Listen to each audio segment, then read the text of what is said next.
ಹೆಚ್ಚಿಸುತ್ತದೆ, ಆತ್ಮವಿಶ್ವಾಸವನ್ನು ಬೆಳೆಸುತ್ತದೆ, ಸಮಸ್ಯೆ ಪರಿಹರಿಸುವ ಕೌಶಲ್ಯಗಳನ್ನು ಹೆಚ್ಚಿಸುತ್ತದೆ, ನಿಮ್ಮ ಸೃಜನಾತ್ಮಕ ಚಿಂತನೆಯನ್ನು ಉತ್ತೇಜಿಸುವ ಈ ಕಡೆ ಬರುವ ಕಾಣೋದಿಲ್ಲ, ಬೋರ್ಡ್ ಕಾಣೋದಿಲ್ಲ.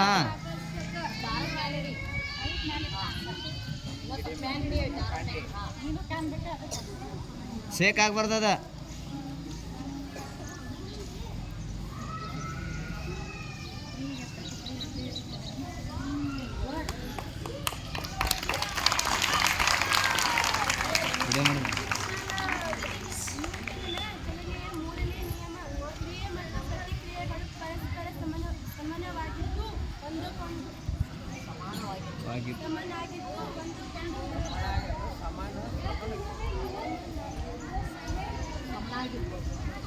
ಒಂದಕ್ಕೊಂದು ವಿರೋಧ ದಿಕ್ಕಿನಲ್ಲಿರುತ್ತವೆ.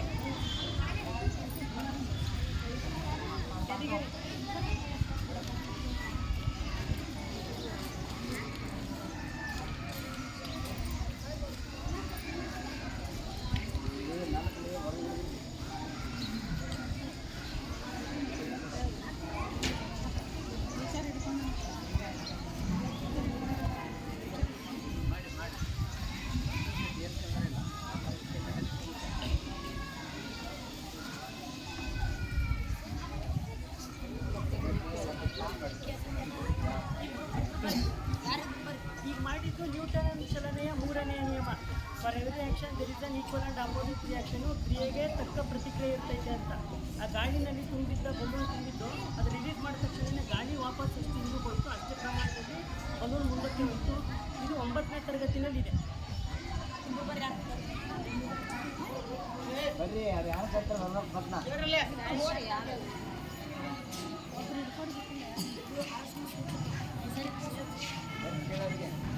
ಇದು ಅರಿಶಿನ ನೈಸರ್ಗಿಕ ಸೂಚಕ.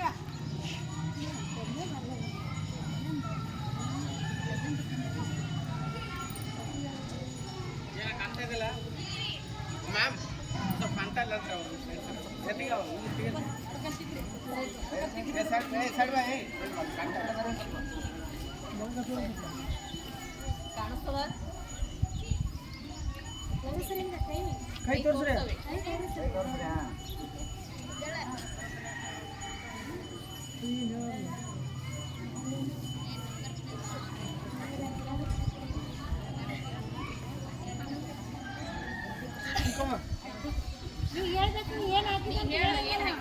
ಡಿಟರ್ಜೆಂಟ್ ಸಂಗಾರ ಪುಡಿ.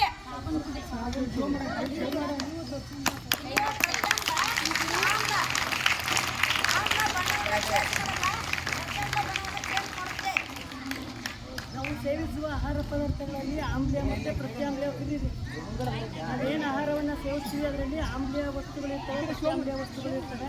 ನಾವು ಅದನ್ನ ಆಮ್ಲ ಪ್ರತ್ಯಾಮ್ಲ ಅಂತ ಕಂಡುಹಿಡಿಯೋಕ್ಕಾಗಲ್ಲ. ಕೆಲವೊಂದು ನೈಸರ್ಗಿಕ ಸೂಚಕಗಳಿವೆ, ಕೆಲವೊಂದು ನೈಸರ್ಗಿಕ ಸೂಚಕ. ದಾಸವಾಳ ಹೂವು ಒಂದು ನೈಸರ್ಗಿಕ ಸೂಚಕ. ಇಲ್ಲಿ ಏನು ಮಾಡಿದ್ರು, ಅರಿಶಿನ ಪೌಡ್ರನ್ನ ಇಬ್ಬರು ಕೈಗೂ ಹಚ್ಚಿಬಿಟ್ಟು ಸ್ವಲ್ಪ ತೇವಾಂಶ ಮಾಡಿಕೊಂಡ್ರು. ತೇವಾಂಶ ಮಾಡ್ಕೊಂಡಾಗ ಆಮ್ಲೀಯ ಗುಣ ಏನು ಅಂತಂದರೆ ಅರಿಶಿನ ಕಲರ್ನ ಚೇಂಜ್ ಮಾಡಲ್ಲ. ಆಮ್ಲ ಪದಾರ್ಥಗಳಿಗೆ ಅರಿಶಿನ ಕಲರ್ ಚೇಂಜ್ ಮಾಡಲ್ಲ. ಅದೇ ಪ್ರತ್ಯಾಮ್ಲೀಯ ಗುಣಗಳು ಅಂತಂದರೆ ನಾವು ಅಡುಗೆ ಸೋಡಾ ಐತಲ್ಲ, ಅಡುಗೆ ಸೋಡಾ, ವಾಷಿಂಗ್ ಸೋಡಾ, ಇವೆಲ್ಲ ಪ್ರತ್ಯಾಮ್ಲೀಯ ಗುಣಗಳು. ಅದೇನು ಮಾಡ್ತೈತೆ, ಅರಿಶಿನದಿಂದ ಕೆಂಪು ಕಲರ್ಗೆ ಬದಲಾವಣೆ ಆಗುತ್ತೆ. ಕೆಂಪು ಕಲರ್ಗೆ ಬದಲಾವಣೆ ಆಯಿತು ಅಂದರೆ ಅದು ಪ್ರತ್ಯಾಮ್ಲ ಅಂತ. ಹಾಗಾಗಿ ಇವ್ರದ್ದು ಪ್ರತ್ಯಾಮ್ಲ ಗುಣ ಬಂದಿದೆ.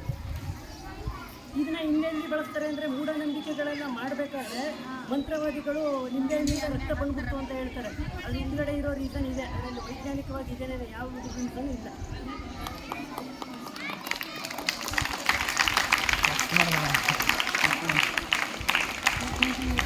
ಇನ್ನೊಂದೈತೇನ್ರಿ?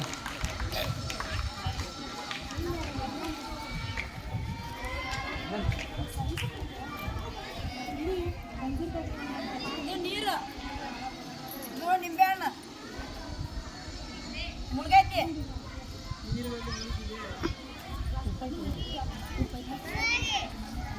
ಹೆಲ್ಪ್ ಮಾಡ್ರಿ ನಮ್ಗೆ.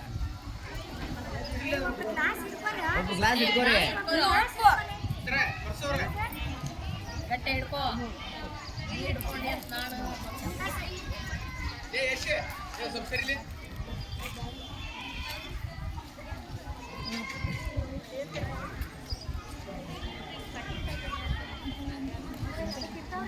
ಗಟ್ಟೆ ಹಿಡ್ಕೋ.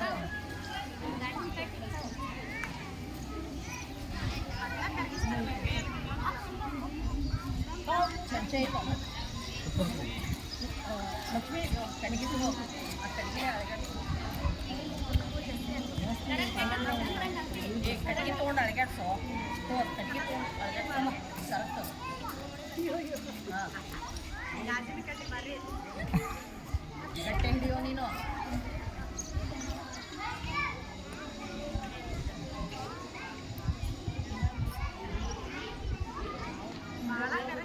ಸರ್ ಅರಿಶಿನ